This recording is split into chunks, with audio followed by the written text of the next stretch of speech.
Bonjour à tous, je continue à vous partager des extraits du livre du cardinal Ratzinger, Foi chrétienne hier et aujourd'hui. Le point de départ reste l'idée que la doctrine trinitaire est l'expression de la dimension historique de Dieu, de la manière dont Dieu apparaît dans l'histoire. En allant jusqu'au bout de cette idée, Hegel et de façon différente Schelling en viennent à ne plus distinguer ce processus de l'épiphanie historique de Dieu d'avec un Dieu qui serait au-delà, immuable en lui-même. Il voit désormais dans le devenir de l'histoire le devenir de Dieu lui-même. La forme historique de Dieu est alors le mouvement progressif du divin devenant lui-même. L'histoire est bien le devenir du Logos, mais le Logos lui-même n'est réel que dans ce devenir de l'histoire. En d'autres termes, c'est dans l'histoire seulement que le Logos, le sens de tout être, s'engendre graduellement pour devenir lui-même. L'historicisation de la doctrine trinitaire, telle qu'elle est impliquée dans le monarchianisme, devient ainsi l'historicisation de Dieu. Cela revient à dire que le sens n'est plus le créateur de l'histoire, mais que l'histoire devient créatrice du sens, celui-ci devenant créature de l'histoire. Karl Marx a sur ce point poussé résolument plus loin la réflexion. Si le sens ne précède pas l'homme, il se trouve dans l'avenir que l'homme doit lui-même promouvoir de hautes luttes. Mais il ressort de là que la pensée monarchienne entraîne la perte du chemin de la foi tout autant que le subordinationnisme. Car dans une telle conception disparaît la confrontation des libertés essentielles à la foi. Disparaît également le dialogue de l'amour avec son caractère imprévisible. Et disparaît enfin la structure personnaliste du sens avec la compénétration du maximum et du minimum, du sens qui englobe l'univers et de la créature à la recherche du sens.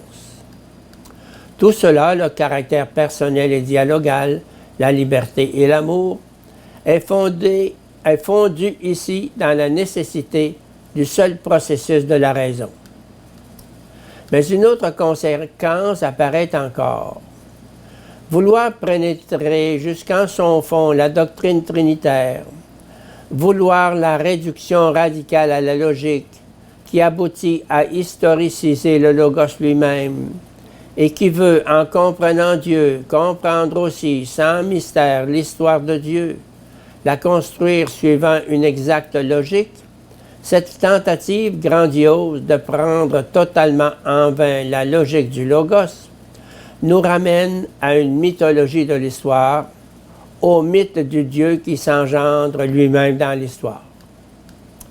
La tentative d'une logique totale finit dans l'absence de logique, dans l'absorption de la logique par le mythe. L'histoire du monarchianisme présente encore un autre aspect que nous devons évoquer brièvement déjà,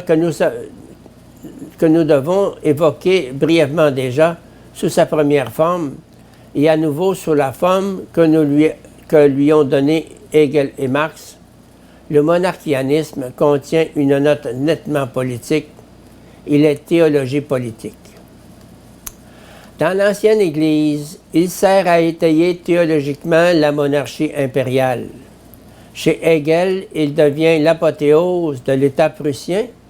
Chez Marx, un programme d'action pour un avenir heureux de l'humanité.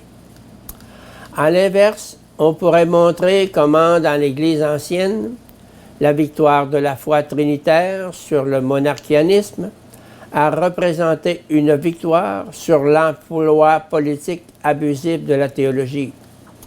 La foi trinitaire chrétienne a fait éclater les schémas utilisables à des fins politiques. Elle a supprimé la théologie comme mythe politique. Elle a refusé de faire servir la prédication à la justification d'une situation politique. Doctrine trinitaire et théologie négative.